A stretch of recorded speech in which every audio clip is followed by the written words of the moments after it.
Ang mga overseas Filipino worker o OFW ang kinikilala nating modern name heroes dahil ito sa kanilang pagod at sakripisyo sa ibang bansa upang maitaguyod ang kinabukasan ng kanilang pamilya sa Pilipinas. Kaya naman, tunghayan natin ang kwento ni Joy Faith Powao o mas kilala sa tawag na Budoy, isang digital content creator na dating OFW. Panoorin natin ito. Ang pagiging isang OFW ay hindi parang laro na anytime ay pwede kang humingi ng break o kaya ay umuwi sa sariling bansa para makahinga kasama ang pamilya. Isa si Joy Faith Powao o mas kilala na ngayon bilang si Budoy na nagpatunay kung gaano katatag ang mga Pilipino na piniling makipagsapalaran sa iba't ibang bansa. 2 years finish, I like Go Philippines. Your Go Philippines, are you may come back to me? No come back, madam. Finish. I buy for your airport. Your like go home? Yes, madam. Go home. Okay, Budoy, listen. I buy for your airport to airport. Huh? Okay?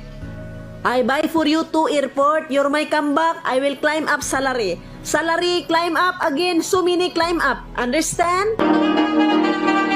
Hello po. Ako po si ang ganda na pangalan ko. Joy Faith Powao po. 2013, nag-apply ako sa Malaysia. Sobrang hirap, sobrang kaba.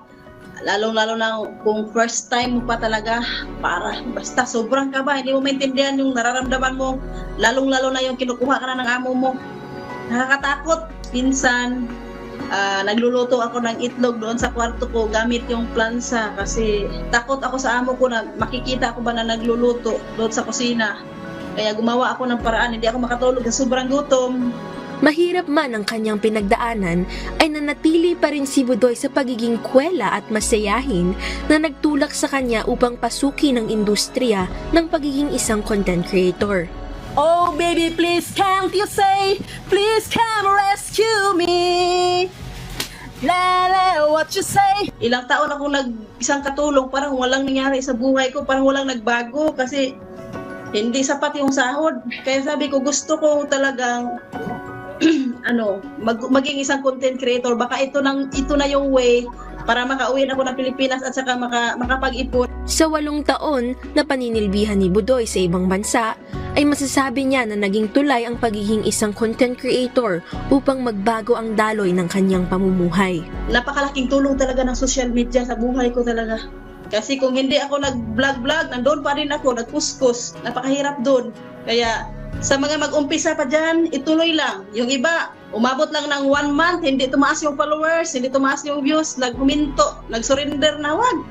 Ituloy nyo lang, may pira dito, totoo to. Napakalaki talaga ang tulong. Kasi nga ako noon, hindi ako makabili ng mga magandang damit, kahit ukay-ukay, hindi ako makabili. Hindi talaga ako makabili. Pero ngayon, parang nabibili ko na yung mga gusto ko. Kung gusto kong kumain na masasarap, makakabili na talaga ako. And yung pangarap kong bahay, malapit na pag matapos. Kaya ay may tamang panahon at oras. Ika nga nila, when the time is right, the Lord will make it happen.